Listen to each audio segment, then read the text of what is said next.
Goladara police સ્ટેશનમાં શ્યામ સૃષ્ટિનગર પાસેથી એક દિવાકર તિવારી જે ફરિયાદી છે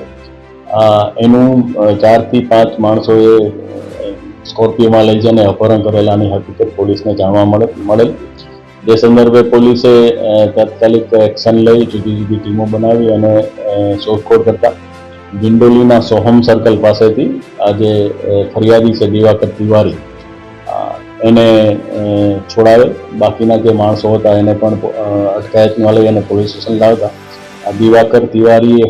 ફરિયાદ આપેલ છે એ સંદર્ભે દિવાકર તિવારી અને એક છે પિયુષ અગ્રવાલ જે બંને પેકેજિંગનું કામ કરતા હતા ટેક્સટાઇલમાં એ બંનેને પૈસાની લેતી દેતીનો મામલો હતો એ સંદર્ભે જે આરોપી નંબર 1 છે પિયુષ અગ્રવાલ એને ફોન કરી અને શ્યામ સૃષ્ટિ પાસે ગોળાદરા ખાતે આ જે ફરિયાદી છે એને ફોન કરીને બોલાવે ત્યાં બોલાવતા અન્ય ત્યાં 5 થી 6 માણસો બીજા પણ હાજર હતા એટલે એ લોકોએ એની સાથે મારામારી કરી અને એને સ્કોર્પિયોમાં બેસાડી અને ત્યાંથી લઈ ગઈ અને પોલીસે એને અટકાયત કરી અને તમામને અત્યારે સેલના સળિયા પાછળ નાખેલ છે અને આ સંદર્ભે વધારે તપાસ ગોળાદરા પોલીસ સ્ટેશન કરી રહી છે. આ જે 5 વ્યક્તિઓ છે એનું નામ છે સંજય, પિયુષ, વિવેક, લકી અને